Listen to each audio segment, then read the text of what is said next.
Good morning. I think if we all get seated, we may begin.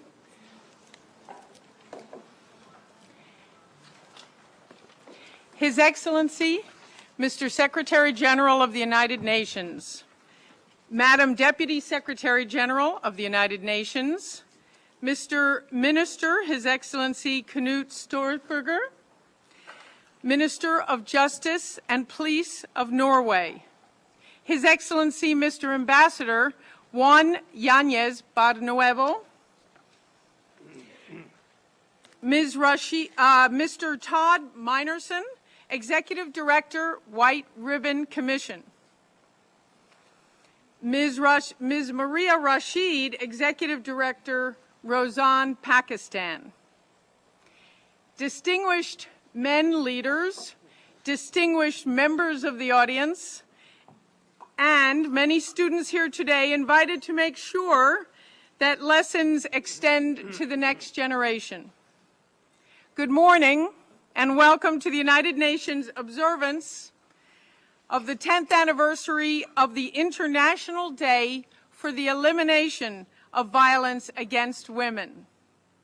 I am Pamela Falk, International Law Professor and CBS News Foreign Affairs Analyst here at the United Nations. I report for CBS Radio and Television and CBS.com.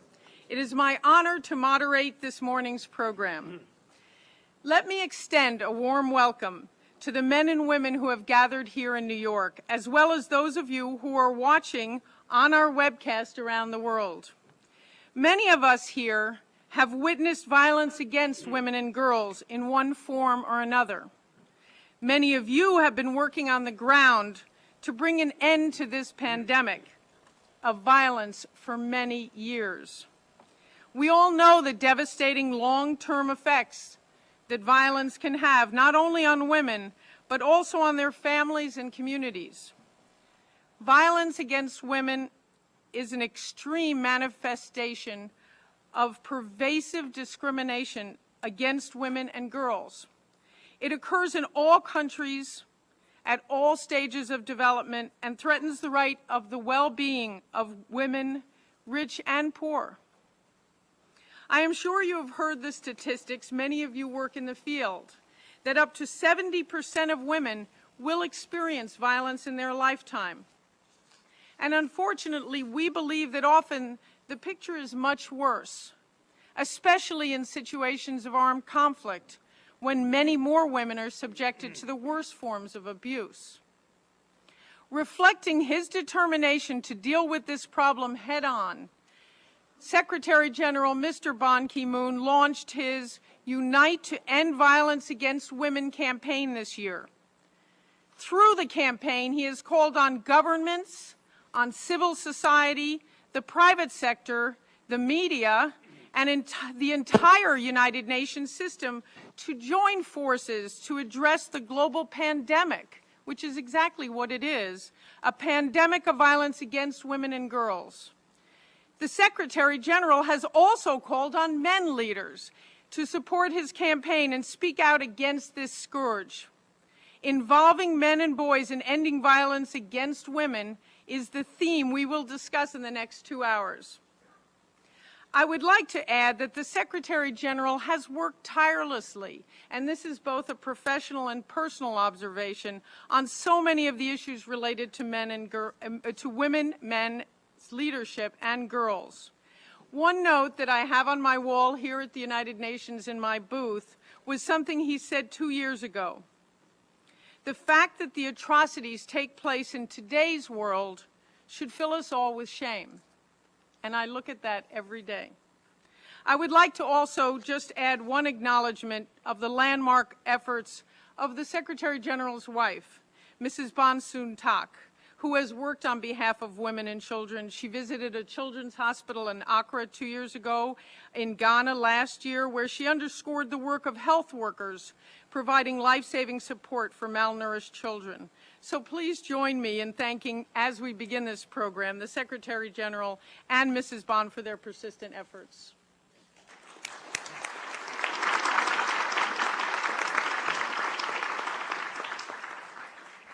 It is now my pleasure to give the floor to His Excellency Mr. Ban Ki-moon, Secretary General of the United Nations, to make remarks on an issue to which he has shown great personal commitment. Mr. Secretary General, you have the floor. Thank you, Madam Chair, Pamela Falk, Your Excellency Minister Stolberger of Norway, Ambassador Yanez Barrenuevo of Spain, Mr. Minnerson, Ms. Rashid, Archbishop Tutu, who will join us through a video message, Mr. Ochoa, other members of my network of men leaders, Excellencies, ladies and gentlemen. Today, we mark the International Day for the Elimination of Violence against Women. 1 year ago, I launched my campaign, Unite to End Violence Against Women. Our campaign is helping to galvanize action across the UN system. More than 5 million people have signed Say No Violence Against Women initiative under the Unite campaign. The UN's Stop Rape Now initiative is bringing people together to declare that rape as a tactic of war will not be tolerated. Alliances and partnerships are being built with broad networks of civil society and faith-based organizations. The entire UN system is striving to work as one. In launching this campaign, I acted not only as a Secretary General of the United Nations, but as a son, a husband, a father, and a grandfather. I called on governments, women's organizations, faith-based groups, young people, the private sector, artists, the media, the entire UN system, and all individuals to join forces. Together, we must raise public awareness and boost the political will and resources to prevent and address all forms of violence against women and girls. Some 70% of women experience in their lifetime some form of physical or sexual violence from men, the majority from husbands, intimate partners, or someone they know. This is unacceptable. All of us here know that unless we change our attitudes and behavior, violence against women will continue. We must act together. We must build on the efforts of so many women and women's organizations who have worked tirelessly to address this epidemic. We must continue to widen the circle of engagement. After all, just as women's rights are human rights, women's issues are people's issues. That is why today I'm launching a dedicated network of men leaders. This network will consist of men, young and old, who have pledged to work to end violence against women and girls. These men will add their voices to the growing global chorus for action. Each has pledged to take concrete steps in his community of influence and create partnerships with women to end this violence. As I launch this network, I call on men and boys everywhere to join us. Break the silence. When you witness violence against women and girls, do not sit back. Act and advocate. Unite to change the practices and attitudes that incite, perpetrate, and condone this violence. Violence against women and girls will not be eradicated until all of us, men and boys, refuse to tolerate it. Together, let us make that pledge. There are many positive examples of men taking action. Judges whose decisions paved the way to fight abuse in the workplace, organizations that have begun networks of men who counsel male perpetrators of violence, national leaders who have publicly committed to leading the movement of men to break their silence. The White Ribbon Campaign, whose members pledge never to commit or condone violence. The list is growing, but it is not long enough. Everyone can do something. For my part, I commit to doing everything in my power to ensure the success of this fight. Within and outside the United Nations, I will continue to use my campaign to highlight the issues. Today, I ask all of you to join in your own unique way. I thank all of you for taking part. Through this network, let us, once and for all, end violence against women and girls. Thank you very much.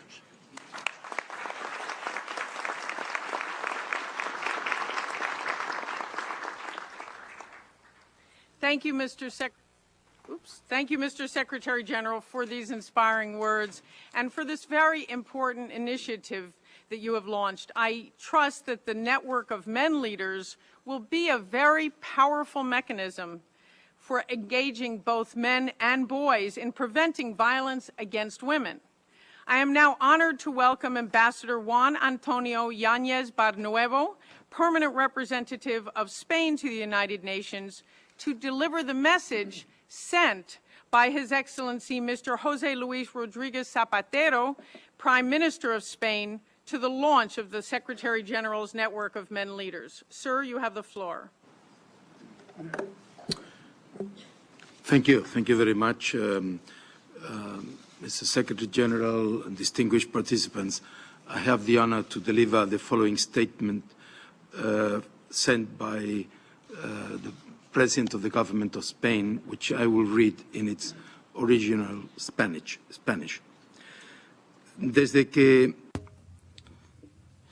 Since the 10th of December 1948, a wide array of nations agreed to acknowledge and protect universal human rights. Any violation of those human rights goes beyond the unacceptable damage it can cause on specific people. It has become a challenge for all of us. It has become a threat to coexistence. Violence against any woman anywhere in the world is in itself a direct attack on our dignity, on our inalienable dignity as human beings. Behind each of these aggressions, there is an unacceptable conception of relations between men and women. Men and women as people, men and women as citizens. A culture of domination, of embedded inequality, which has continued under the protection of complicit silence, of passiveness, or lack of awareness on the part of governments. Today, that silence, that passiveness, that lack of sensitivity cannot be justified. They are unacceptable. The majority of Spanish society believes that, and through its government and its parliament, and through the praiseworthy action of organisations working in favour of women's rights, the government has promoted an integrated law against violence on women. It is a law for effective equality between men and women, and it introduces multiple measures to facilitate the full integration of women in all arenas of public, social and political life. We have good legal instruments now, but that is not enough. We have to be steadfast and demanding with its application, and we need to fight against gender-based violence every single day of the year. This battle goes beyond borders, because violence against women is a global phenomenon, and therefore it requires global solutions, solutions which are shared and which enhance and extend experiences and initiatives all over the world. My government has therefore decided that the fight for equality and against male chauvinist violence should be one of the linchpins of the Spanish presidency of the European Union, which will take place in the first semester of 2010. For that same reason, we are pleased to see the proposal of the United Nations through the Secretary General and his Special Advisor on Gender and the Advancement of Women. This initiative is a new landmark in the fight against violence against women.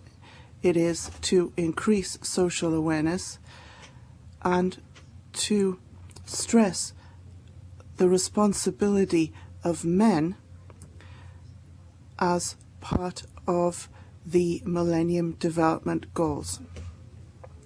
The fight for equality and the fight against violence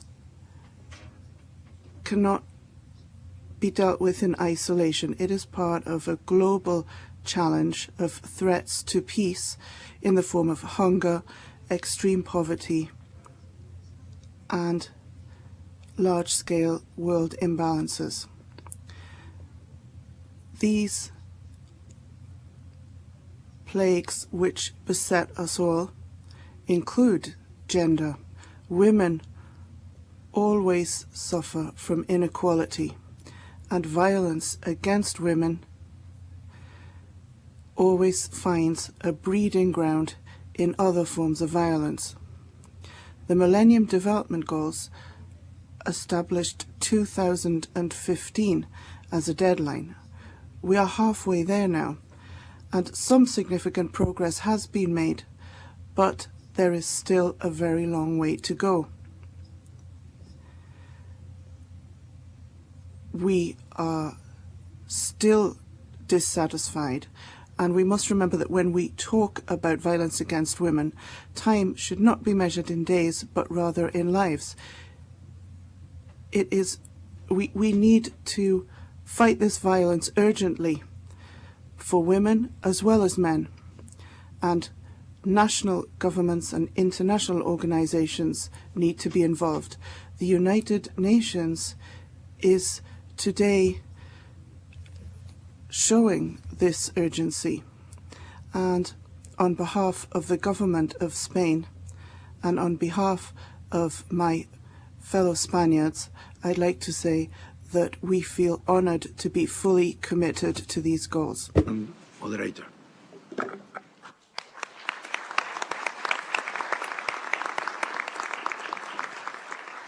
Embajador, le agradecemos. Ambassador, thank you very much.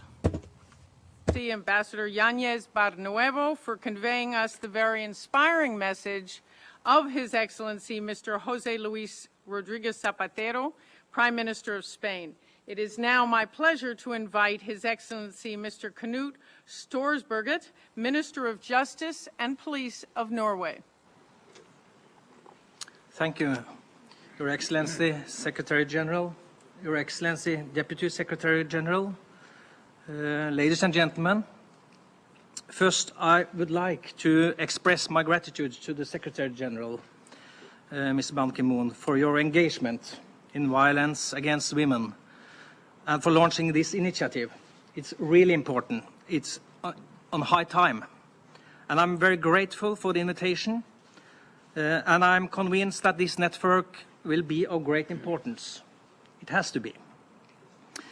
We are gathered here today because we agree, everybody, that violence against women and children must be dealt with as severe crime. This is probably the type of crime that has the biggest impact on people in their daily lives.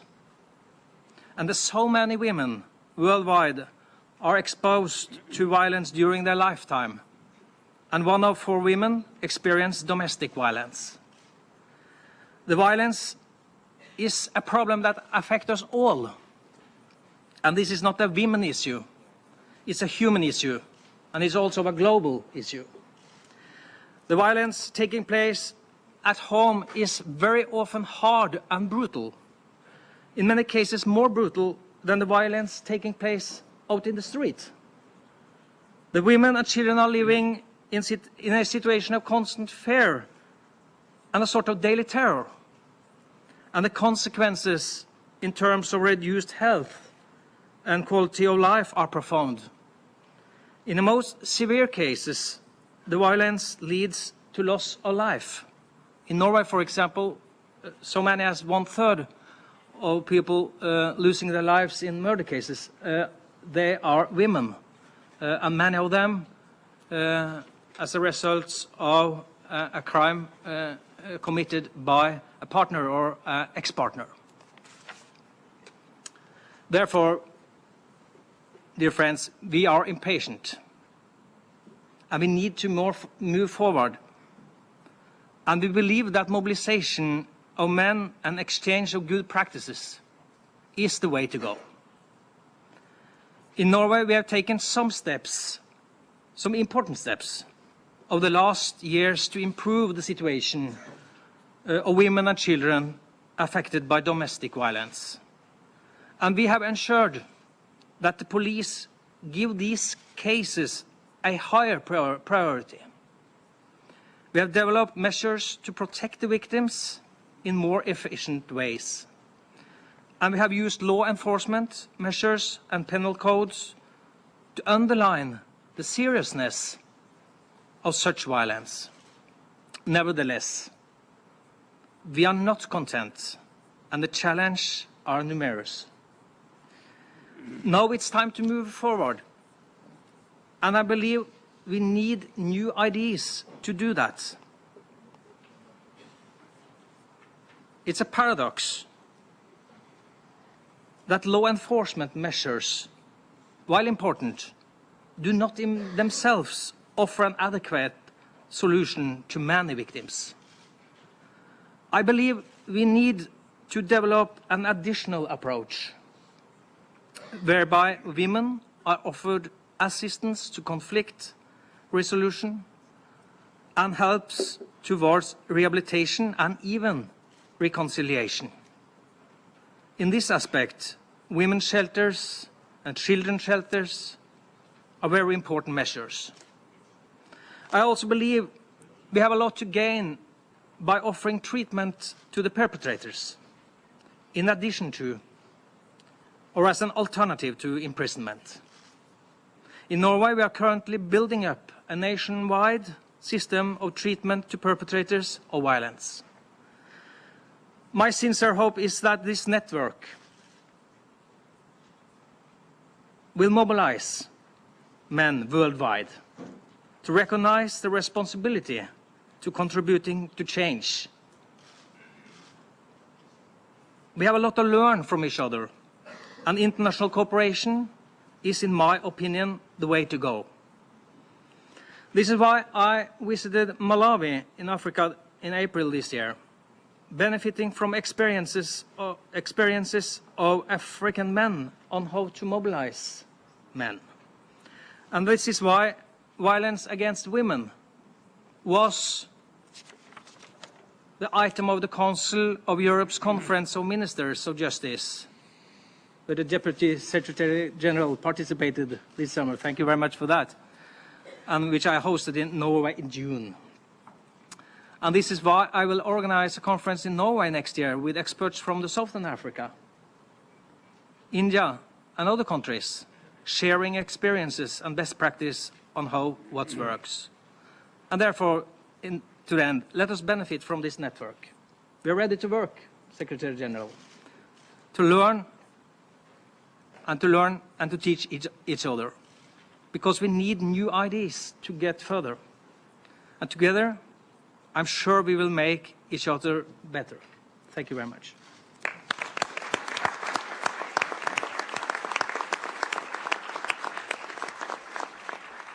Thank you, Mr. Minister, for a thought-provoking contribution. Now I invite you all to listen to a video message from Archbishop Desmond Tutu from South Africa, who had hoped to attend but was unable to join us in person. He has specifically recorded this message for the event.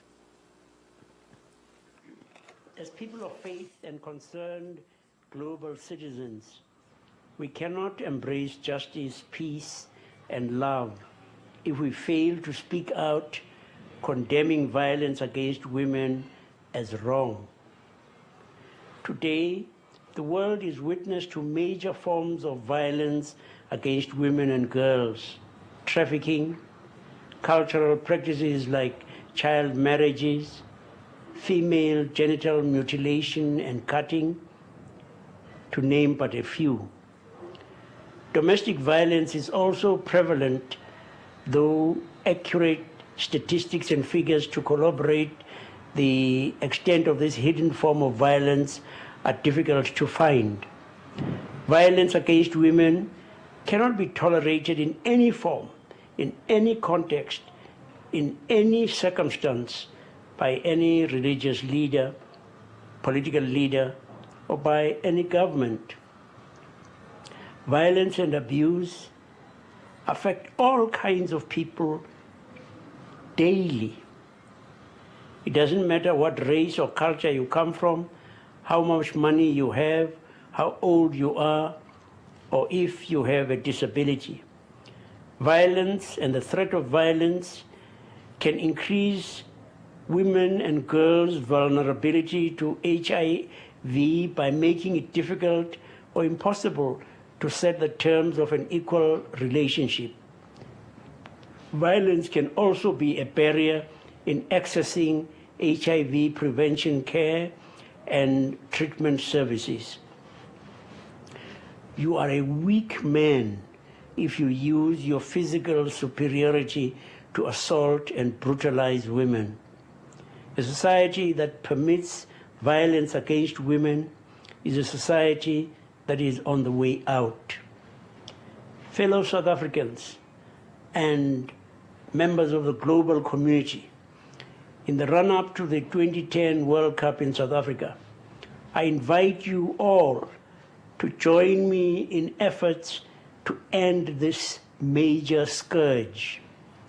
By working together and illustrating good practice and ideas that have proven fruitful, we hope to inform and inspire the plethora of ongoing efforts globally in securing gender equality and human rights for all.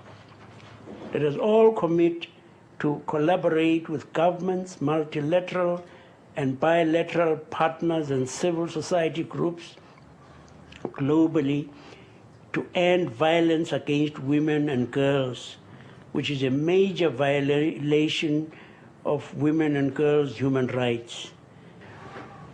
The 2010 World Cup gives South Africans and the world an opportunity to take pride in the steps we will have taken to oppose any form of violence against women. I stood with many against apartheid in South Africa and against injustice and oppression across the globe. I shall stand and fight against violence against women, side by side with you, inch by inch, mile by mile, until victory is won. Will you come along with us? Or are you going to remain silent and neutral in a matter of life and death for women? For my own part, I have made my choice. I will not stand aside in this matter, nor will I surrender. I will continue fighting until the end of my days for the right of women and girls to live a life free from violence and abuse becomes a reality. My humanity is bound up in yours. for we can be human only together. Thus, I call upon all leaders to promote and protect equal rights for women and girls. As people of faith and global citizens, love and compassion are required of us.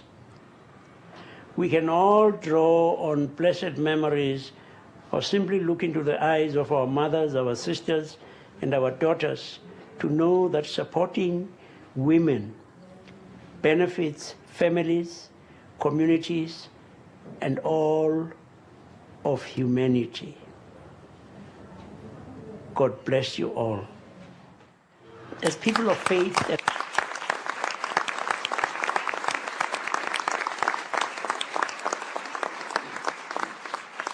We thank Archbishop Tutu both for his decades of work in this area and for inspiring words. It is now my pleasure to introduce Mr. Todd Minerson, the Executive Director of this new initiative of the Secretary General, the White Ribbon Campaign. Thank you, sir. You have the floor. Thank you. Mr. Secretary General, Excellencies, distinguished special guests, I'd like to thank you for the invitation to this landmark launch of the Secretary General's network of men leaders to end violence against women. Never before has such a collection of prominent men stepped forward with the unambiguous intent of declaring their commitment to end men's violence against women. I congratulate the Secretary General and all the dedicated team of women and men at the United Nations who helped make this network a reality today. In 1991, the White Ribbon Campaign was established in Toronto, Canada, in response to the tragic murder of 14 women at a Montreal engineering school. This horrific event, which we refer to in Canada as the December 6th Montreal Massacre, was the catalyst for 3 men sitting around a kitchen table to determine there had to be a positive role and responsibility for men in working to end men's violence against women. And what started with such humble beginnings is now a global movement of men and boys in over 60 countries around the world, all sharing a common pledge to never commit, never condone, and never remain silent about violence against women. At its core, engaging men and boys in this work is about accountability, responsibility, and prevention. But it is also about education and awareness. It is about bringing an end to impunity and a lack of consequences for men who do use violence. It is about challenging and changing the social norms which underpin so much of men's use of violence as a tool of control and abuse against women and children. It is about partnering with and learning from women's groups. It is about learning how to be an ally, about how to promote gender equality, how to model positive behavior. It is also about our responsibility to challenge our peers and how to be an effective and engaged bystander. And in this forum today, how to incorporate all of this into our leadership roles. Ultimately, this work with men and boys is about transformative social change. It is about finding comprehensive solutions to this issue. It is about hope for a world free of violence against women and girls. Today, we officially launch a leadership initiative that could only be assembled by the United Nations and the Secretary General's commitment. A leadership network of the highest level incorporating all of the principles I have just spoken to. A collection of prominent, respected, and highly visible men that is both direly needed and long overdue. Rarely across the entire continuum of this work with men and boys have we seen examples of this commitment from the highest levels, and today this is a cause for celebration. However, let us note that this work is just beginning, and as Mahatma Gandhi once said, the difference between what we do and what we are capable of doing would suffice to solve most of the world's problems, and we are capable of doing a lot more.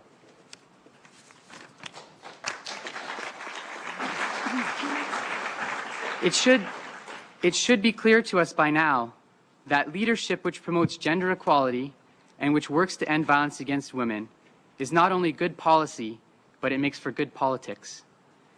It's no coincidence that in countries where levels of violence against women are relatively low and where measures of gender equality are high, these are countries that thrive by almost every measurable index we know.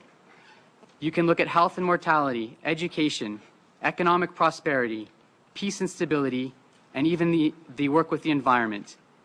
And in many of these countries, ending violence against women and promoting gender equality have become prominent policy initiatives of those governments. And today we've heard wonderful examples from both Spain and Norway of their leadership in this regard. And there are other examples. In Australia, Prime Minister Kevin Rudd, who was a white ribbon ambassador even before he became Prime Minister, has also embraced the elimination of men's violence and the promotion of gender equality as a policy plank of his government. The same can be said in Brazil with President Lula, who last year declared December 6th the National Day for Men and Boys working to end violence against women. The message is clear. When men advocate for the end to violence against women, and where that goal is supported by the promotion of gender equality, the result is increased prosperity for all. Unfortunately, these examples remain the exception and not the norm. And that is my great hope for this network of men leaders. We need to shift the paradigm from a few good men helping out on women's issues to all male leaders being responsible and accountable for addressing gender inequality and preventing violence against everyone. It is also my hope that our notion of leadership expands and we demand this level of engagement from men who are corporate leaders, media leaders, faith leaders, elders, community leaders, educators, and family members.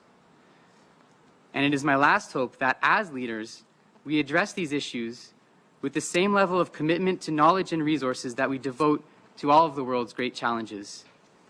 That men in leadership positions take the time to get informed around these issues, that they listen to and learn from women who have been shouldering this load for far too long, that they surround themselves with skilled and knowledgeable teams, and that they commit adequate resources to the challenge. This, in my mind, is a necessary condition of all good leadership on any issue, and let it not be lost here. Today, we have made a remarkable step forward. When the men who are part of this network embrace their new role in the world, they will create new norms and new expectations for male leadership, and hopefully, they will inspire others to follow their lead. Congratulations again on the launch today, and thank you for inviting the White Ribbon Campaign to be a part of it.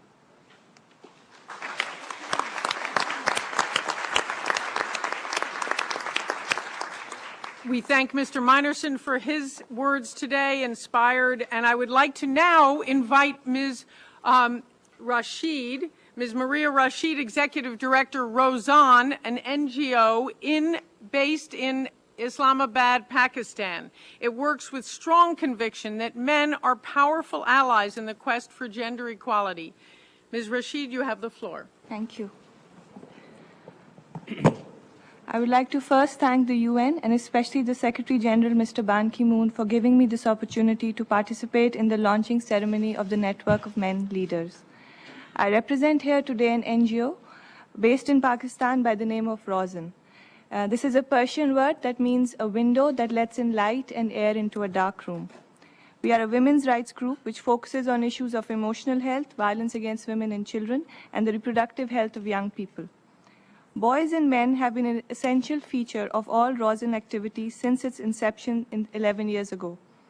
We involve men as volunteers and allies in our work on gender justice. This includes work with the police and young male volunteers involved with the White Ribbon Campaign every year. Other activities have addressed men's vulnerabilities, for example, working with male victims of child sexual abuse and the male youth that calls our telephone counseling helpline. What I'm sharing with you today is a little bit of the lessons that we've learned in working with boys and men. Men's violence against women and children, be it in the form of domestic violence, sexual abuse, rape as a weapon of war, or culturally condoned practices prevalent in my country, such as honor killings, continue to be a serious and palpable reality in the lives of too many women in the region where I come from. I say men's violence as opposed to just violence against women, because the latter seems to take men out of the picture, as if the violence that women face are random acts by ungendered individuals. It is important to understand that when we talk about interventions to address the problem of gender-based violence, we have to talk about men and we have to talk about masculinities. And therefore, men, as we are acknowledging today, must be central to this struggle. This is for many reasons. Firstly, gender, as we know, is relational. So where interventions on gender equality have involved work with women in the past, this also has to be about changing men. Gender equality efforts are simply less effective if they do not engage men, because they burden women with the responsibility of change. Secondly, although many men are violent, there are many men who are not and can be powerful allies. And thirdly, and perhaps most importantly, that this is the point that I want to stress today, it is critical to realize that men too carry the load of gender inequalities, injustices, and stereotypes due to unhealthy definitions of manhood. We have to realize that their violence against women and children are not disembodied aspects of their life to be dealt with in isolation. In reality, gender norms, and more specifically notions of hegemonic masculinity, play a critical role in shaping men's identity and men's behavior towards not only the women in their life, but also children and other men. Research on masculinity is done by Rosen and other groups in our region and also around the world has now made us realize that the patriarchal dividend does not benefit all men equally and that men too can be powerless in this system. These impossible standards of masculinities which men aspire to affect men and boys negatively, and privileges such as autonomy, mobility, opportunity, and power create a special set of vulnerabilities that I think are unrecognized. In my country, these can be distinctive vulnerability to child sexual abuse, risky behavior such as unprotected sex, not seeking support for sexual problems, pressures of being the sole bread earner in an increasingly unpredictable and globalized market, and increased exposure and engagement with violence on the streets in the name of religion, in the name of ethnicity, and nationalistic politics.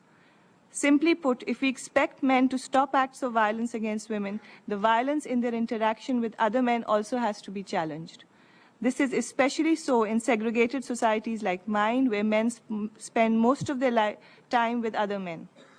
Therefore, not only do men have to be center stage in this issue, but how we position and seek their engagement is critical.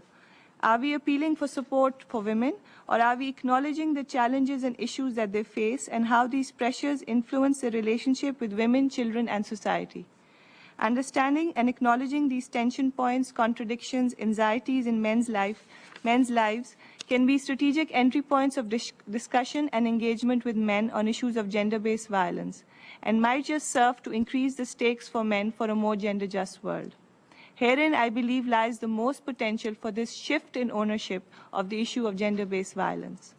Once again, thank you for inviting me, and I hope that the network of men leaders will take this work forward, not just as champions and role models for a cause, which in a way they already are, but as agents who understand that this work is complex and must be deepened to engage men in meaningful and more sustainable ways. Thank you very much.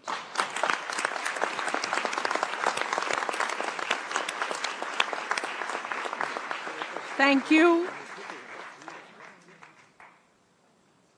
Thank you, Ms. Rashid, for reminding us of the importance of the partnership in the global effort to eliminate violence against women. We hope that the recognition of men as partners will become more established.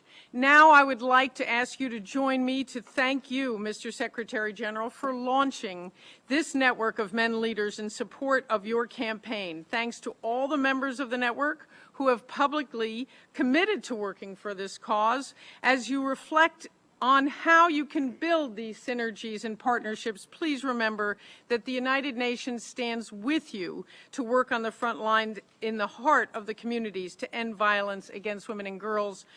Please stay with us for a wonderful musical interlude. Unfortunately, the Secretary General must leave now to participate in a press conference on the events of today. We want to ask him to accept our applause for the initiative he has taken to not allow it to fall off the boards and keep it on the front burner when there are so many issues around. Personally and professionally, we thank you.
It is now my pleasure and great thrill to introduce the African Brothers Collective of New York, who will perform a musical program in support of the Secretary General's Unite to End Violence Against Women.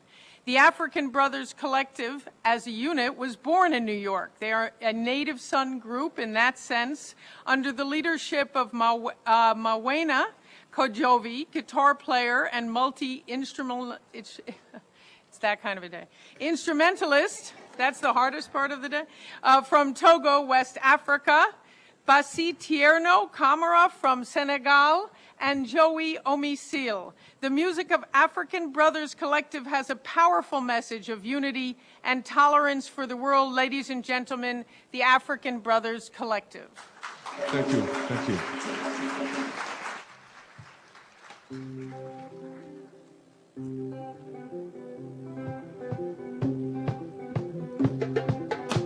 Yepa.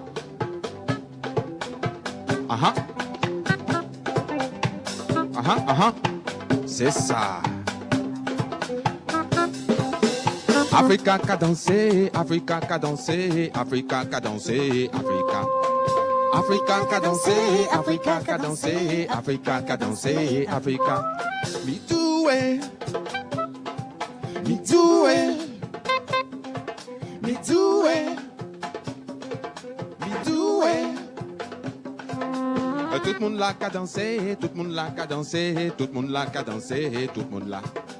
Tout le monde là qu'a dansé, tout le monde là qu'a dansé, tout le monde là qu'a dansé, tout le monde là. Faut laisser aller.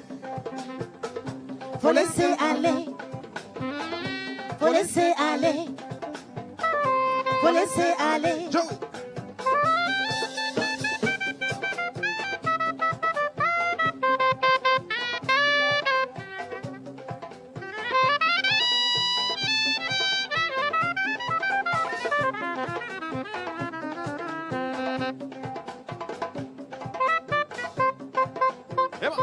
Faut laisser aller. Faut laisser aller. Faut laisser aller. Faut laisser aller.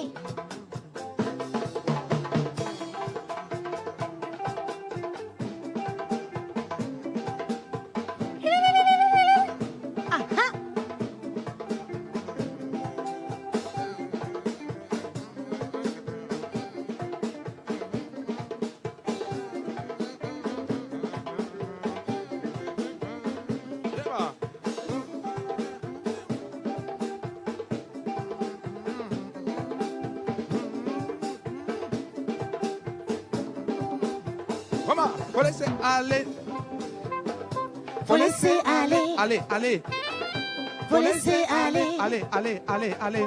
Faut laisser aller. Allez, allez, allez, allez. Faut laisser aller. Maman. Faut laisser aller. Maman. Faut laisser aller. Maman. Faut laisser aller. Maman. Faut laisser aller. Faut laisser aller.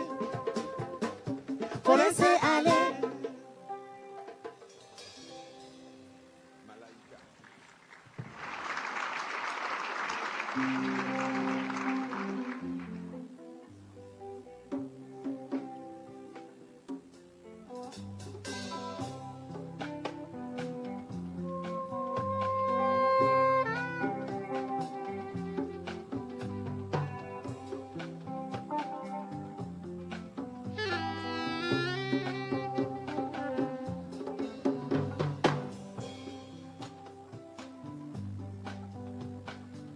Malaika, nakupenda malaika.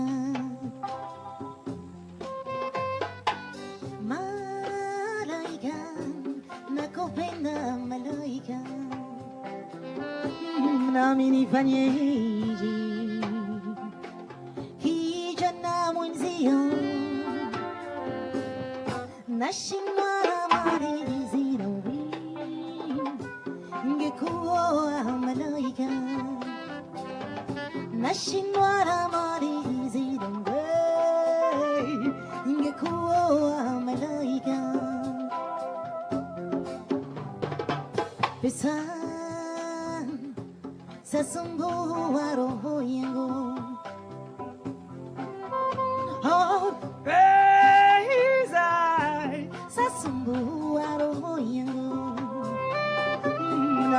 fanyeje kijana mwenzio nashindwa na malizi ingekuwa malaika nashindwa na malizi ingekuwa malaika kideke kukuwaza kideke oh kideke kukuwaza kideke nami nifanyeje kijana mwenzio hawaii nashindwa na malizi ingekuwa malaika nashindwa na malizi ingekuwa malaika.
Ladies and gentlemen, please. Mai Lingani from Burkina Faso. Joey Omisil. Tiano Kamara on the bass. Kentaro from Japan. We just met and we included him in the band. and my very good friend here, Justin, on the percussion here. So now we're going to tell you a little story. Like we do traditionally in Africa, we like to tell stories, but we put music on this one. And for this particular event, by the way, it's an honor for us to be here, and we want to thank you so much to give us the opportunity to contribute with our art to this very, very important cause. So when we go back, we're going to include in our repertoire definitely music to support your action in this matter here. So once again, thank you very much.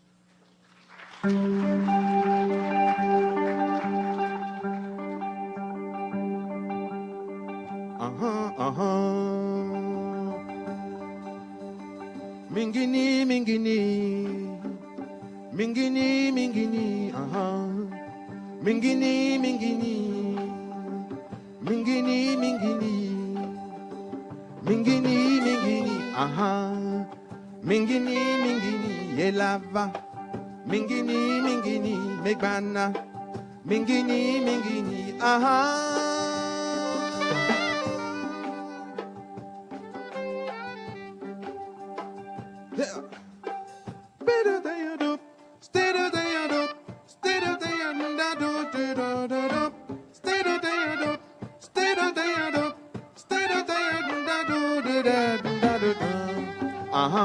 Mingini, mingini, elava, mingini, mingini, egbana, mingini, mingini,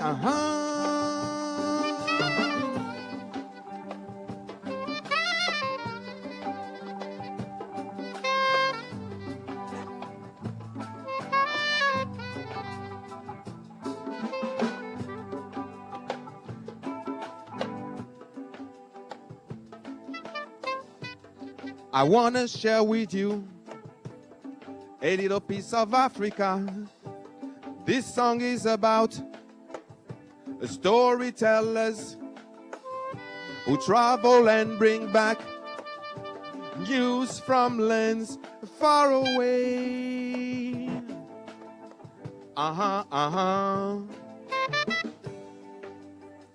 Everyone is happy to welcome them and say, Mingini, Mingini, which in Wolof language from Senegal means there he is, over there, the storyteller.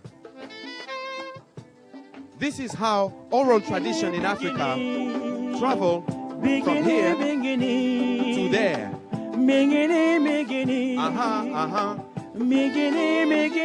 Sing with us. Mingini, mingini, mingini, mingini, elava, mingini, mingini, egbana, mingini, mingini, egbana, mingini, mingini, mingini, mingini.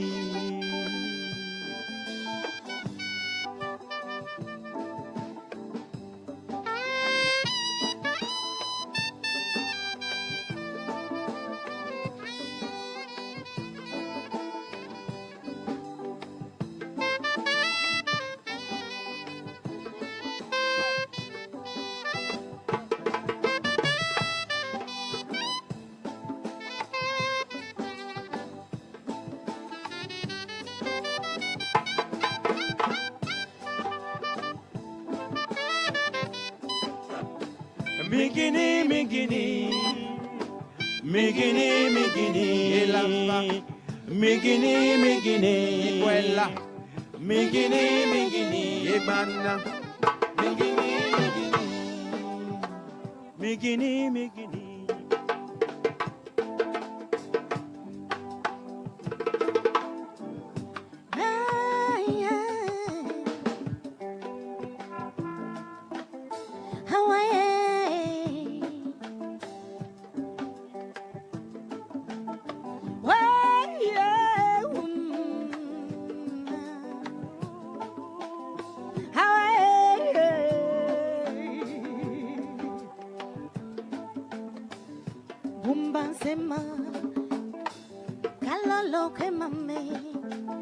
Tutu ete mama, salo salo meme ma. Tutu ete mama, Kulalo lalo mengi mama. Jo malo me salama. Kungo malo me salama. Chao chao chao goma mendina. Chao chao chao goma mendina. Mingini, mingini. Jesamo. Mingini, mingini. Chao chao gom samo. Mingini, mingini. Mingini mingini yeah. Mingini, mingini. Mingini, mingini. Mingini, mingini. Allah. Mingini, mingini. Mingini, mingini. Mingini, mingini. Mingini, mingini. Mingini, mingini. Mingini, mingini. Yanabakobra yo poetisa panili tiakom tina sanda mayetom yabra matop tume. We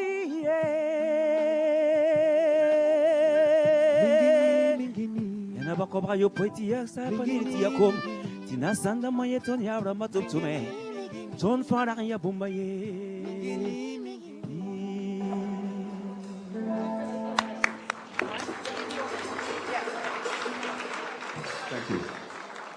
Thank you very much to the African Brothers Collective. Wonderful. I wanted to dance. We will return to them in a moment. At this juncture, it is my pleasure to introduce a video message from Ms. Alicia Barthena, the Executive Secretary of the Economic Commission for Latin America and the Caribbean, after which time we will continue to hear the African Brothers Collective. Thank you.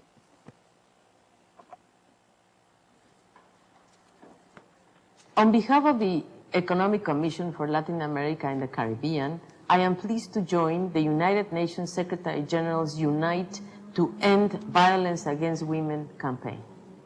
Ending violence against women is first and foremost a human rights issue.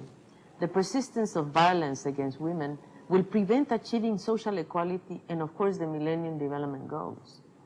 In Latin America and the Caribbean, this violence affects women of all ages and levels of education and does not discriminate by race, class, or any other social attribute. It adopts many forms, including physical, sexual, and psychological violence, and is further aggravated in a context of poverty and lack of economic independence. Physical violence affects up to 40% of women in the region. In some countries, even about 60% of women suffer emotional violence. In most countries of the region, women lack political voice and have not attained even the goal of 30% political representation. Without such a voice, disempowered women are most likely to remain silent when they suffer physical, sexual, or psychological violence within the family. That is why, on behalf of all the organizations of the United Nations system in Latin America, the Economic Commission for Latin America and the Caribbean, ECLAC, is proud to announce the launch of the regional campaign, Latin America Unite to End Violence Against Women, which, together with the release of the report, Not One More from Words to Action, The Road Ahead, we have presented this joint report, which will be launched in Guatemala City next November 25 with the participation of President Alvaro Colón. The regional component of the campaign of the Secretary General is based really on three pillars. The first is the promotion of public policies to overcome inequality and promote the empowerment of women. The second is to enhance women's access to justice by strengthening judicial systems and reforming legal codes. The third is to promote a culture of peace. From words to action, that's the slogan we have and we must put in practice in order to end violence against women. The road ahead will depend indeed on the commitment that is made by each one of us. Let's join on this, the Secretary General.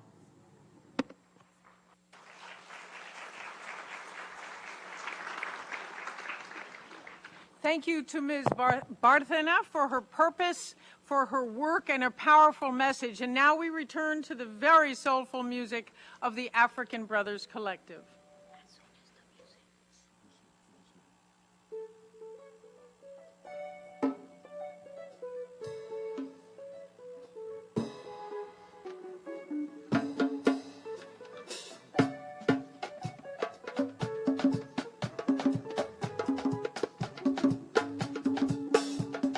mother, I no go forget you. For the suffer way, you suffer for me, yeah. Sweet mother, I no go forget you. For the suffer way, you suffer for me, yeah. When I dey cry, my mother go carry me. She go say, my begin, why do you dey cry? Whoa, whoa, stop, stop. Stop, stop.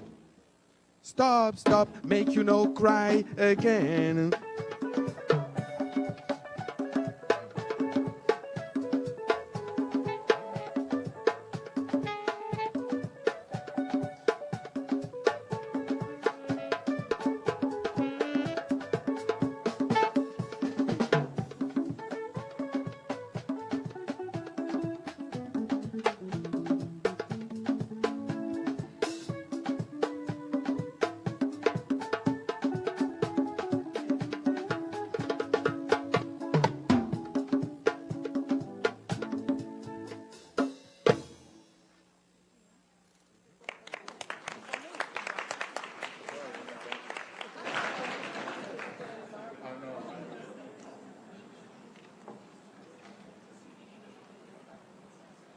Thank you to the African Brothers Collective, and I hope we can find out where to buy the music and CDs afterward. We are fortunate to have us today, the African Brothers Collective, so please join me in an unbelievable round of applause for this dancing, wonderful, soulful music.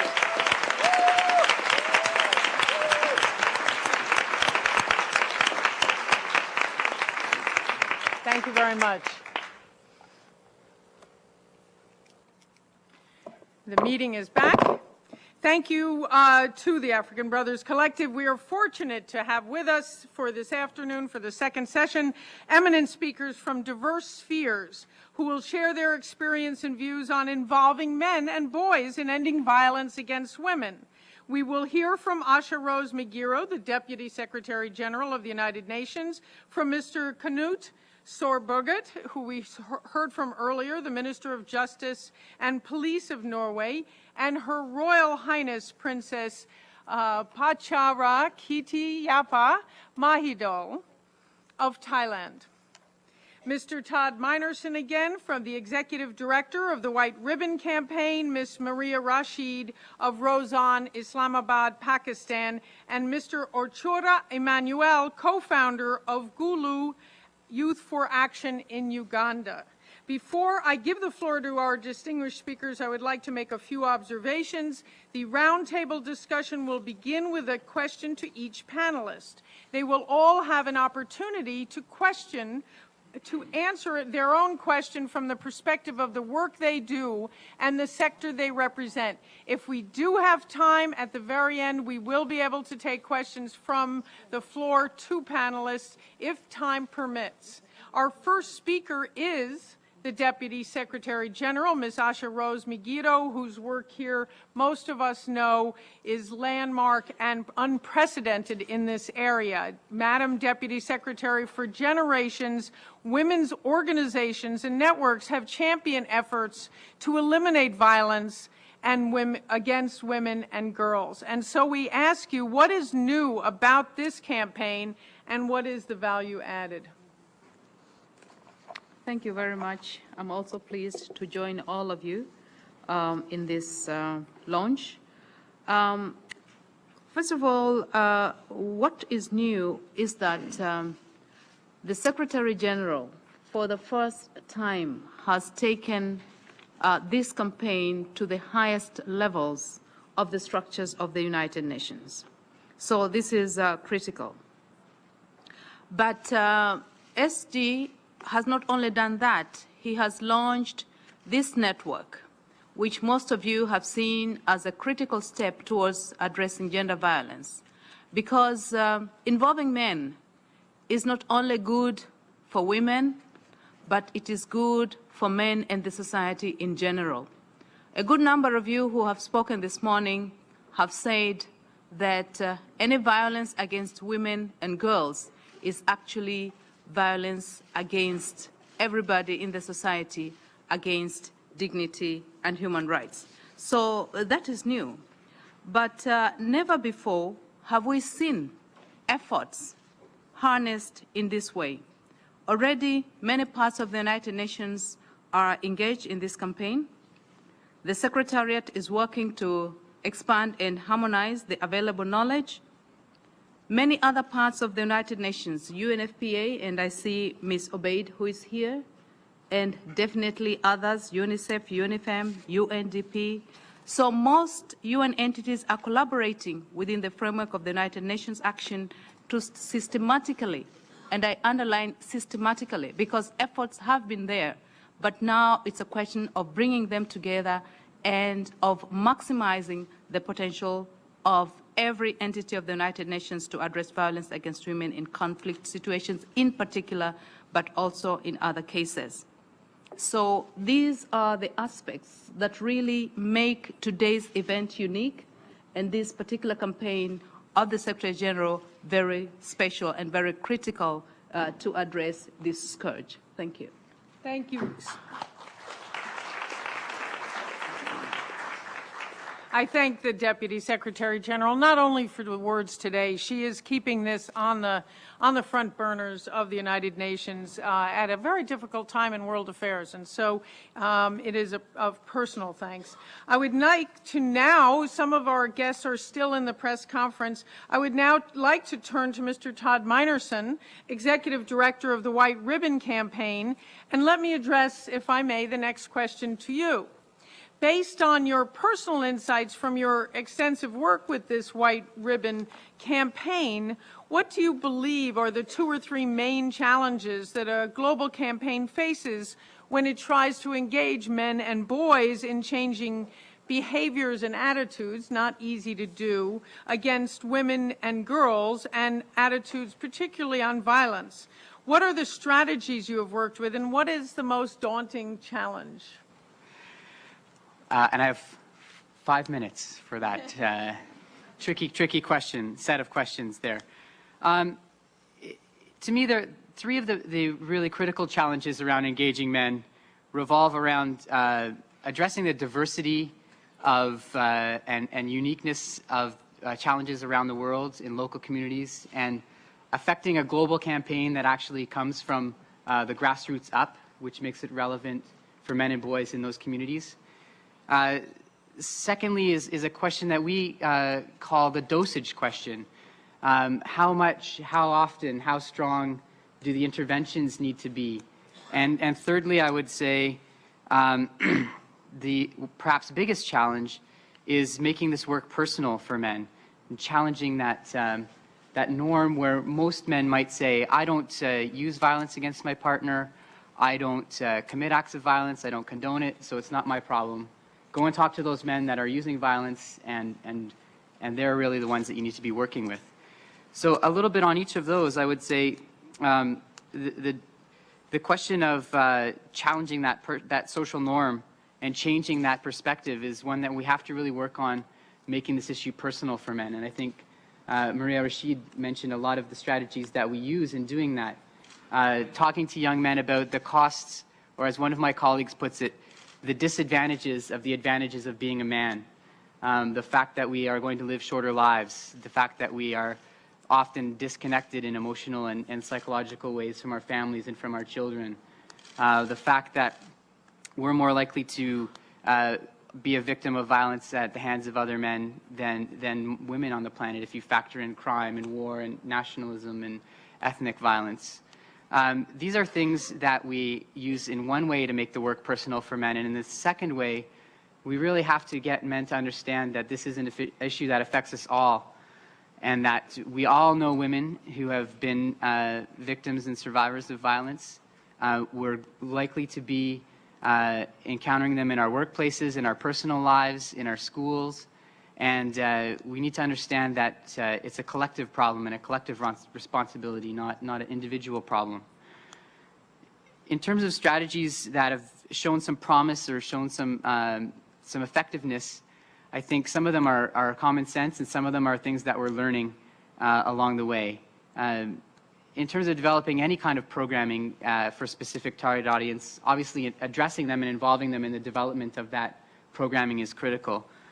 One thing that we've learned as well in work with men and boys is that it's important to use what we call a strength-based approach, which is not to employ tactics around guilt or shame or fear, but to accent the positive things that men are doing and help amplify those things in their lives.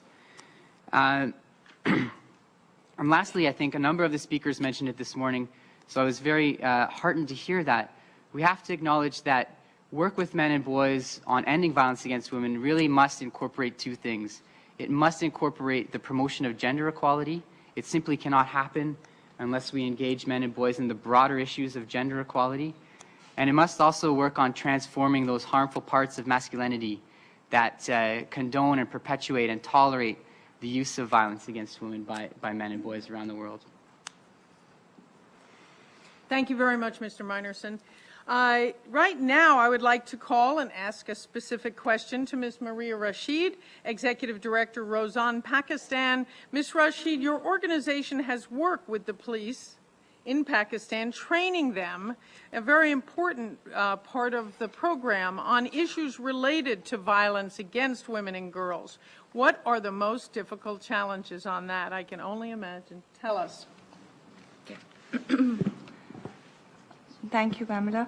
I think in terms of the work that we do with the police in Pakistan, we started about 10 years ago, really. And really it has been a journey in terms of learning on how to engage with men, how to understand their issues, and then how to effectively come up with strategies that make sense to them. We are primarily, like I said earlier, a women's rights group, and we went into training the police with a very simplistic idea that if we engage with men and talk to policemen and sensitize them, they will be on our side. So the approach very much was about, informing them about the issues that women face and what challenges they have, statistics around gender-based violence, and trying to, in a way, invoke their good side and ask them to champion this cause. And so very soon we learned that that was not working. A lot of the men that we work with experience strong situations of powerlessness, and that was in a way a learning for us, because when you think of the police, when you think of men, you automatically assume these are powerful men who can do a lot in terms of supporting the cause, as opposed to looking at them as people who may also need help. So much of the journey really has been trying to understand issues from their perspective. So and going beyond sort of thinking about acts of violence as individual acts which do not have a link with men's understanding of how they see themselves as men. In terms of, and also I want to mention the fact that when you work with a system like the police, you're really looking at very institutionalized ways of behaving of masculinities, what we call collective masculinity, as opposed to just individuals. These institutions have training systems, these institutions have work ethos or a culture which really thrives on issues of hierarchy, of power, of control. So when you expect these men to be sensitive, you really have to understand the background where they're being trained and what kind of behavior is expected of them. So it really has been a challenge. And we've evolved in the sense that our work now looks at initially first engaging them as individuals. And the idea is that we need to sensitize, simply is to sensitize people to their own needs and emotions. Only then can they be in a position to be sensitive to other people. So really the first step, if we have a 5-day training module, the first 3 days really are spent on them as themselves in terms of where in their lives do they feel a sense of power, where in their lives do they feel a sense of being deprived or vulnerable. And you have amazing stories of vulnerability and powerlessness that these men share in these first 3 days. And once that bond is established, then we try and bring in other issues of women, issues that they now can connect with more because they know what it feels to be powerless and they're comfortable with expressing. So I think that has been one of the strategies that we've evolved over time. And one has been also to look at the systems which create these men. So within the police institution, we've been doing a lot of work around coming up with institutionalizing the training that we do. So not just having NGOs come in, do small programs, but how can we work with police colleges and schools that train these men to be the kind of men that they are? So our work actually has gone forward, and our curriculum has now been institutionalized as part of the teaching curriculum of police colleges all over Pakistan. So it's actually taught to them as part of their mainstream curricula. And we think that's one way to really infiltrate, if that's the word that I can use, where this process in a way starts in terms of their work environment. But I think there's a long way to go, and it is a challenge, and I think there'll be many more learnings along the way. Thank you. All right. Thank you so much, Ms. Rashid. And I appreciate the speakers being to the point on these questions. We will have some time for questions before both Minister of Norway and Her Royal Highness the Princess of Thailand returns. And so for our last speaker on the panel, let me now turn to Mr. Ochoa Emmanuel, co-founder of Gulu Youth in Uganda. I'm aware of your personal experience, and this is really to the point, a victim of violence in Uganda. From your experience, is there a basis for the notion that young people, youth, males are the greatest perpetuators of violence, and what would be your message about how to best engage the youth as instruments of change? Thank you. Mr. Ochoa Emmanuel. Thank you very much. In Africa, we say the last speaker has the biggest audience. I believe this is it. The Nigerians say that the man is the head of the family and the woman is the heart. The Acholi from northern Uganda say that a home without a woman is a dormant home. Based on these two experiences, I've always asked my questions that why do we then fight women, beat women, abuse women, kick them out of homes? I don't have a definite answer for that. But in response to the questions that I have before me, allow me to respond to it by reading what I have, and I believe it, at the end of the day, it shall have answered that.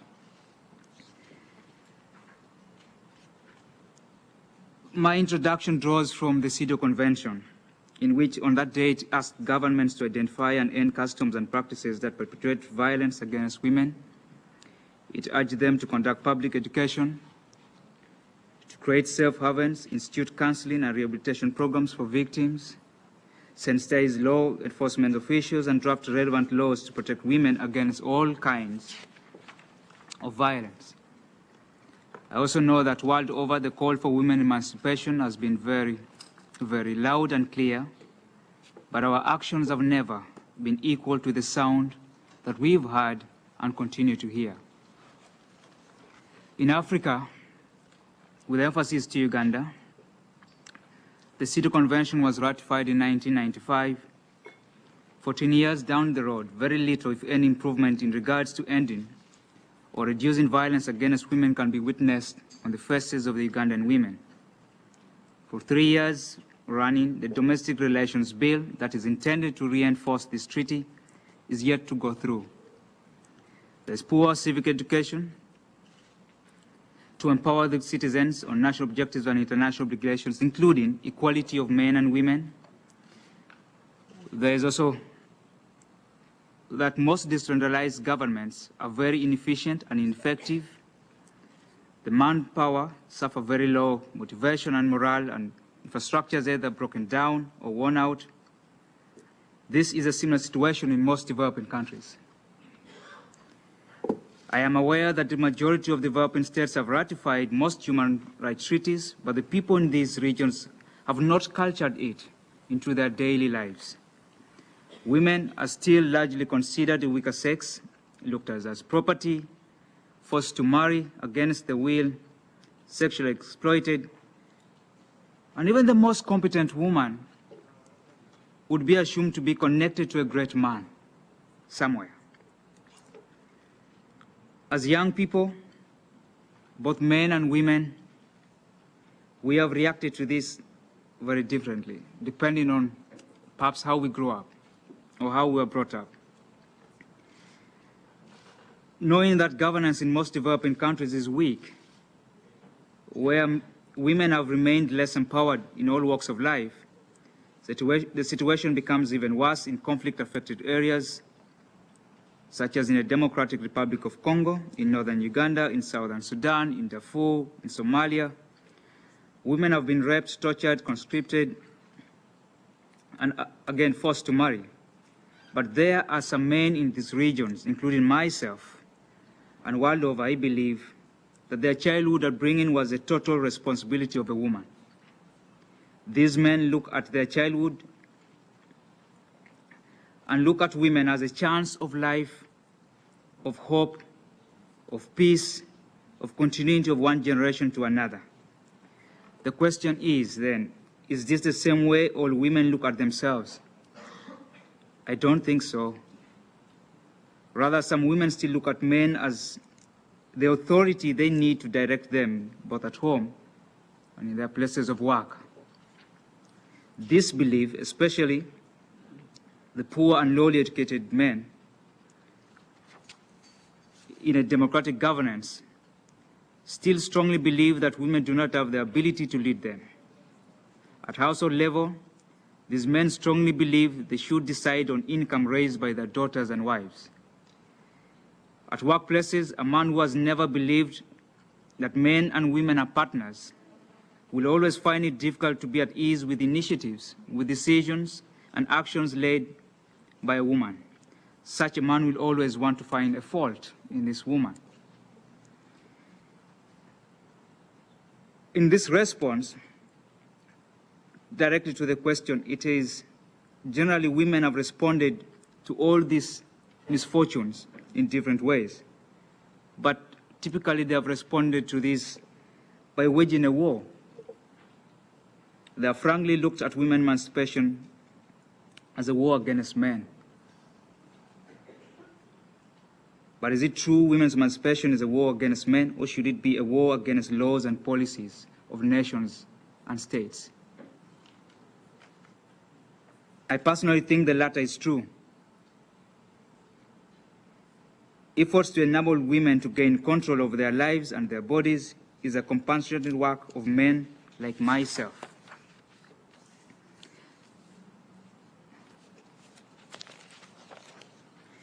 Ladies and gentlemen, as I may conclude to the question I've been given, little did I know that keeping silence towards women is the most and the worst violence women and girls face in this world.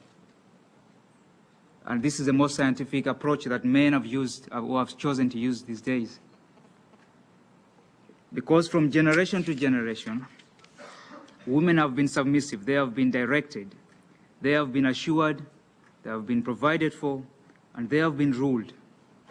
When we keep silence today, it makes them more hopeless. As a young man, I believe and do accept that for so many years now, we have set laws and policies that empower us, but only know about these women. I call upon the world to engage the women meaningfully in partnership. Thank you.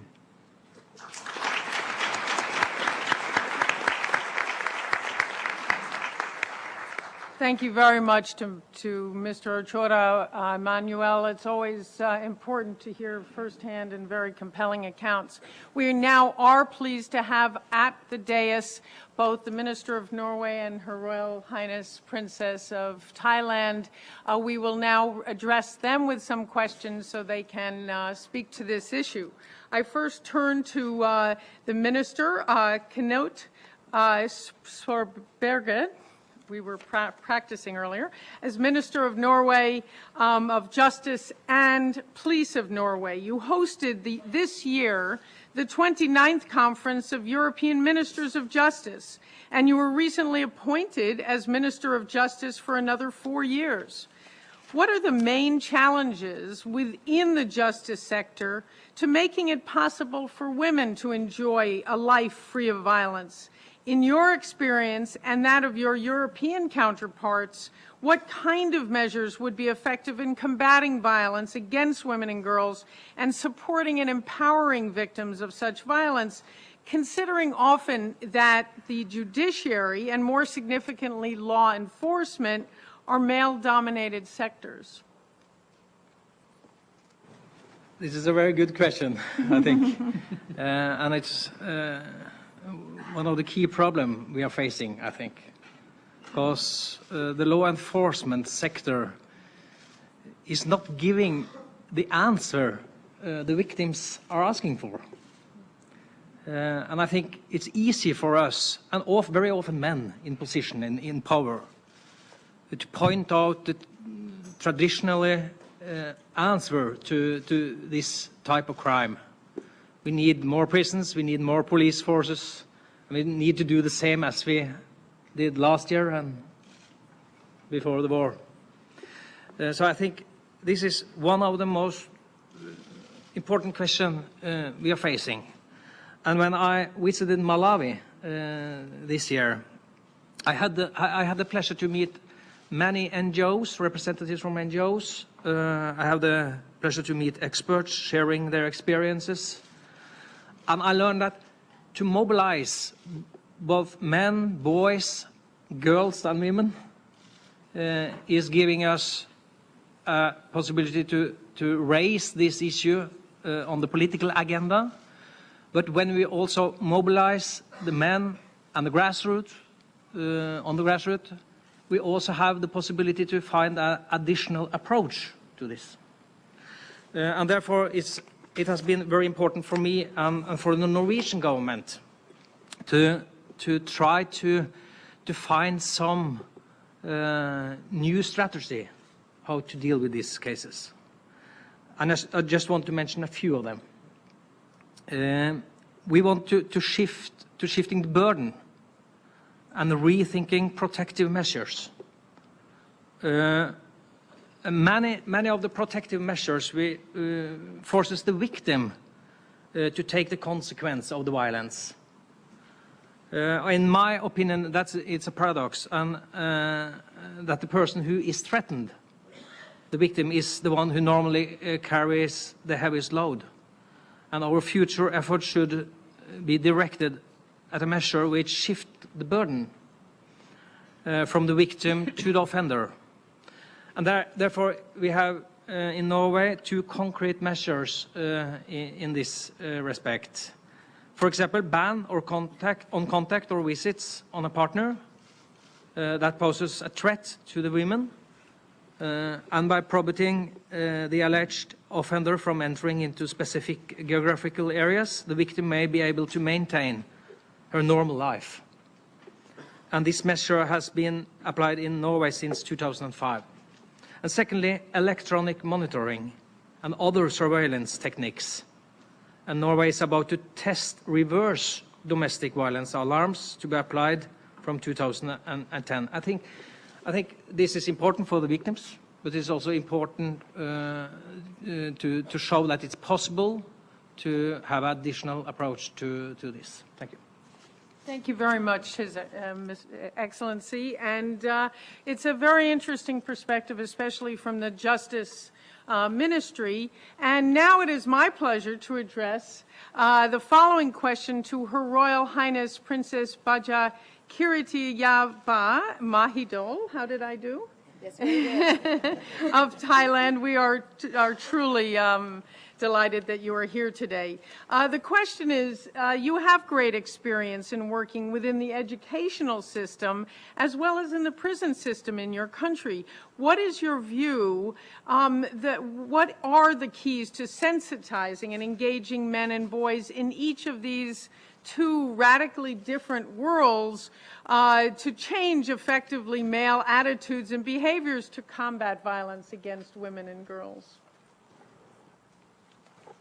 Thank you, Pamela. This is a very good question. In Thailand, I'm trying to have a campaign, Say No to Violence Against Women. At first, we initiated a campaign all over the countries, both in Bangkok and other provinces. We didn't focus in men or women. The program we're trying to empower the women and how to engage the men is actually through some school program, because we're trying to have the program at a very young age to eliminate the masculinity culture in the men and trying to bridging the gap between genders that could be working together more closely. We have the program that many schools attend that the kids are joining together to tailor their program about their value, about the perception of the gender, and how to enhance the life of female to be equal. And as my work as a public prosecutor in Thailand, I has came across many cases involving rape, assault, and also domestic violence. I think it is the time for the criminal justice system to incorporate the women-friendly atmosphere into the court procedure, and also the network of psychologists, network of social workers to come together and help. And also for the offender, especially for the domestic violence problems.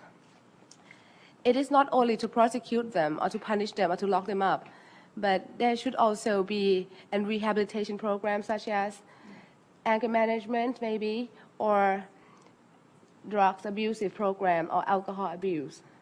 That is my view. And from the campaign I've done in Thailand, we're trying to start it with the bicycle caravan to campaign to raise awareness about no violence against women. Also, the school programs, we work through the media, through the spots, through the billboards, and we gather the signature of the supporter through the postcard with the uniform and also through the web mail.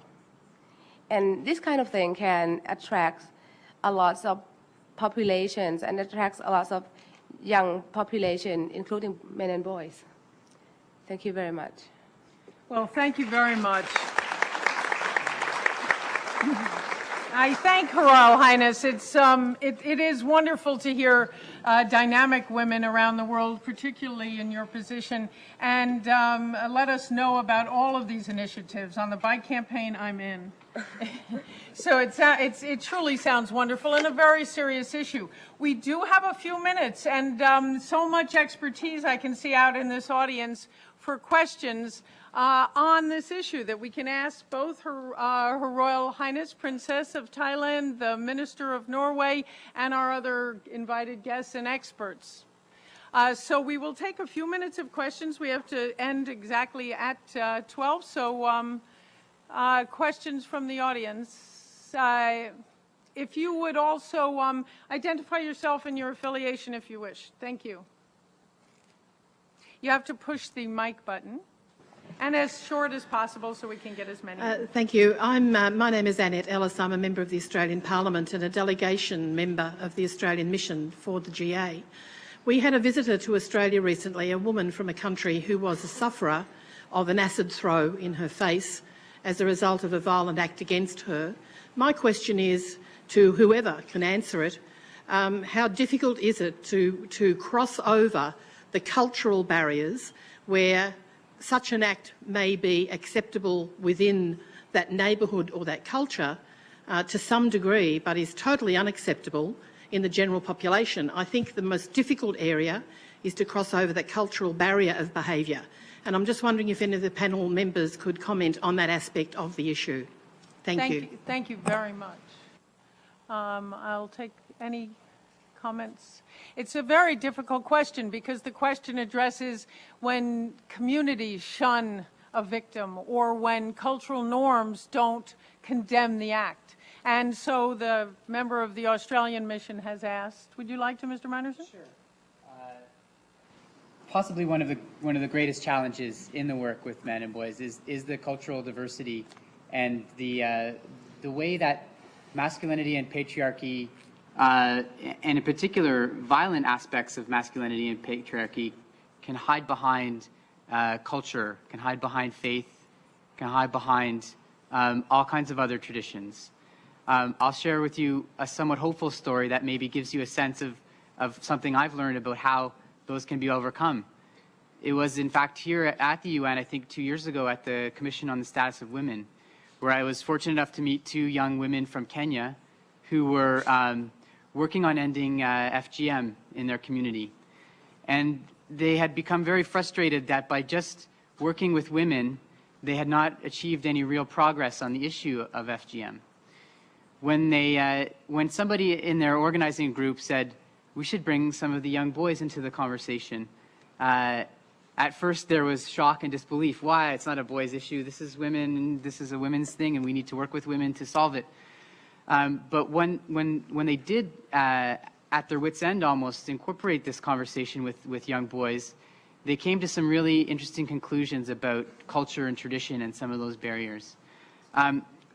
It appeared that the boys were fairly unaware of the extent and the nature of the practice of FGM on young women in their communities.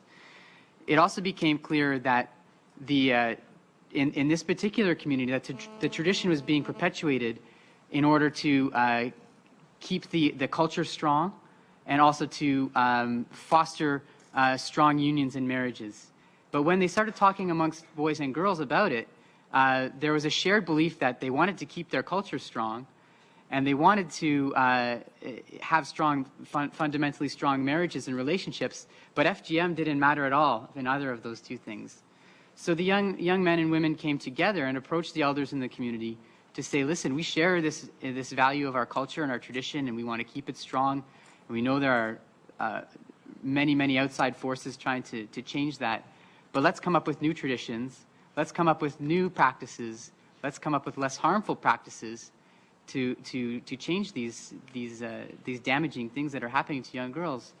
And it was the first time that the elders had heard that collectively from young men and women. And from the stories that I heard, it actually enacted change. So I think one way we can try to overcome some of those things is to find the common ground between young men and young women in those communities, find the ways that some of the root causes we may not be totally getting to in these kinds of conversations. So one hopeful story maybe of a difficult challenge. Thank you very much, Mr. Minerson. The Deputy Secretary General Magairo would like to say a few words. You know, just a few points that although we may see violence being quote-unquote tolerated in societies across culture, across beliefs, across religion, actually violence is not sanctioned by any one of these. As Mr. Minerson has said, it has a lot to do with the doing of the persons and hiding behind either culture or belief or religion. But if you look deep down, you will see that there is no basis for this. Those who have done history, looking at the nature of violence, the history of violence, will determine that some of the reasons that are given do not have any base in those societies, really, but rather what somebody believes or what somebody went through as socialization is taken as the basis for violence. SG's campaign intends to go across the globe, across culture, across religion, across beliefs.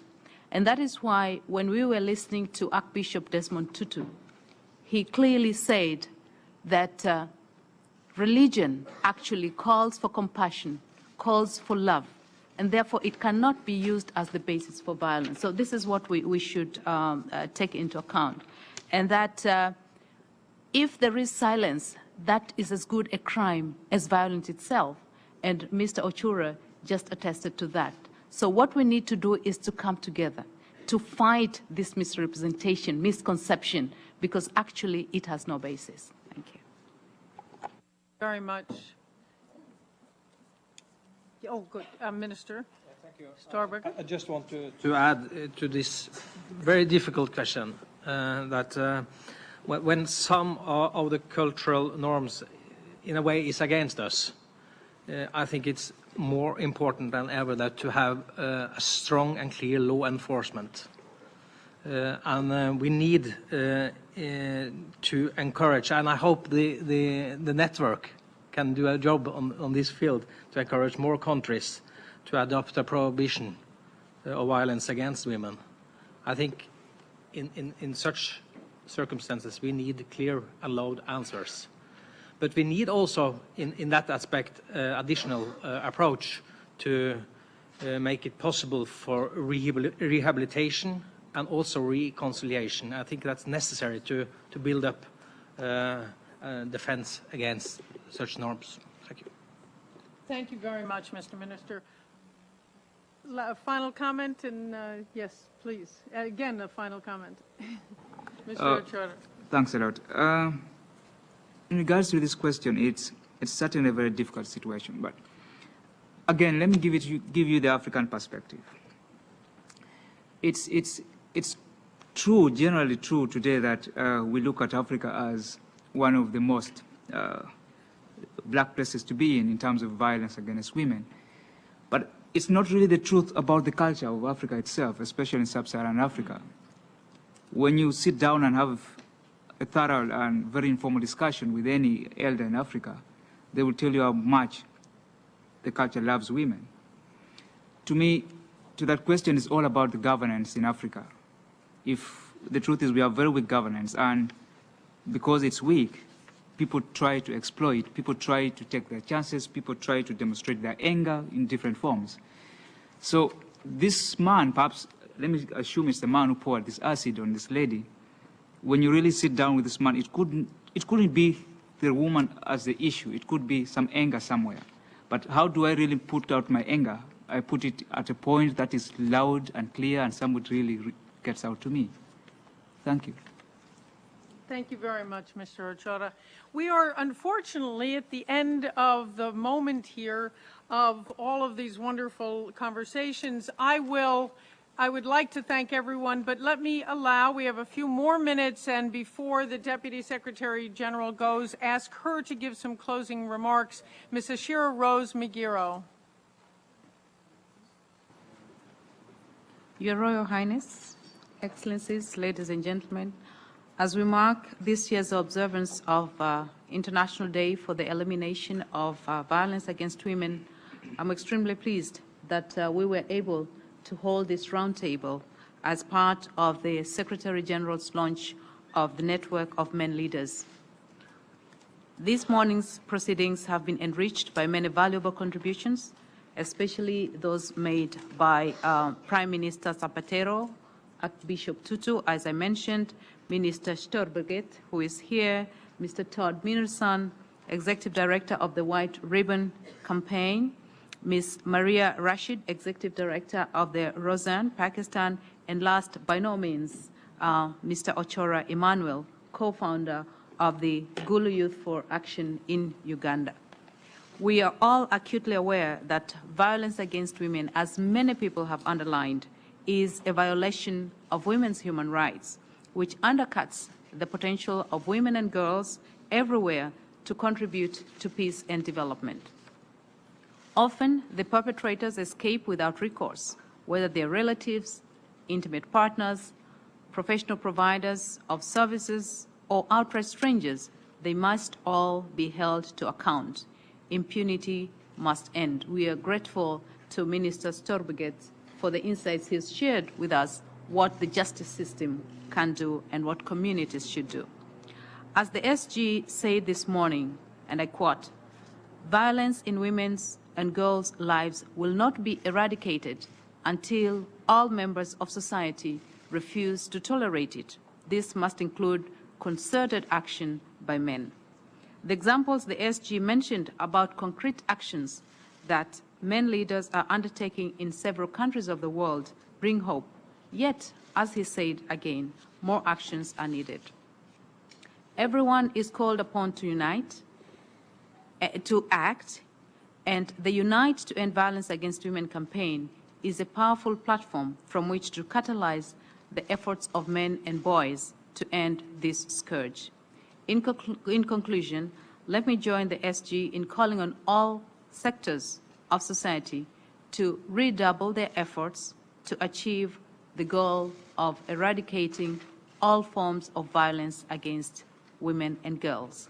This will require leadership at every level, in every culture, country, and continent, to which the network of men leaders can make a critical contribution. This should lead to a transformation in men's attitudes and behaviors and motivate them to combat all forms of violence against women and girls. As we observe the International Day for the Elimination of Violence Against Women, let us ensure that this message is heard loud and clear everywhere across the globe. Thank you very much for your kind attention.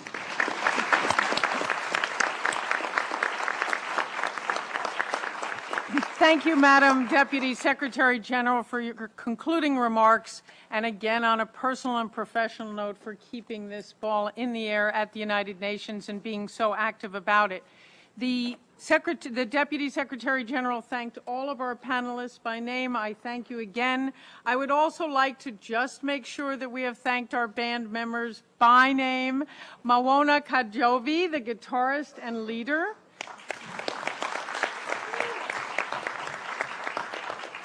Tierno Camara on bass. You can take all the clapping. Mai Lingani, the singer. Unfortunately, she had to go catch a flight. They probably had to go to their next party. Justin Cafando on percussion. Kentaro Okamoto on drums. And Joey Omisil on sax, the African Brothers Collective. Thank you very much. Finally, I would like to thank you, distinguished delegates, representatives, and staff of the United Nations for participation in this event. To Rachel Mayana, Assistant Secretary General and Special Advisor on Gender Issues, for keeping all of these issues at the forefront, for organizing this event, and for having invited me to participate. I want to thank Charlotte Scadden, Patricia Cortez, Aparna, Patrice Stevens, all of the Patience Stevens, all of the people who make a day like this happen. And I thank you for joining this year's observance on the important International Day for the Elimination of Violence Against Women. Thank you. Oh, this is wonderful.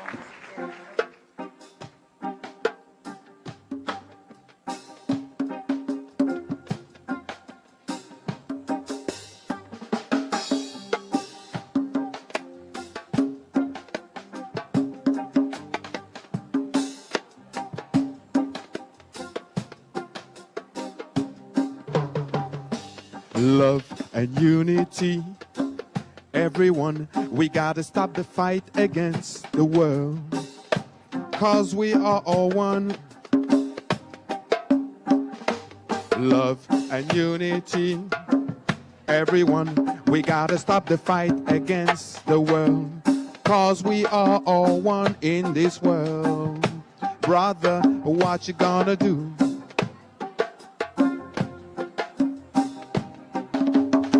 And I say love and unity, everyone, we gotta stop the fight against women.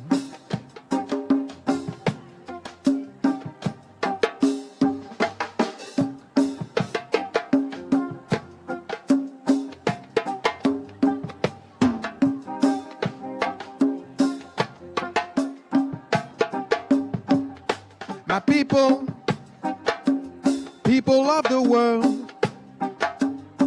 it's time to rise up. No violence,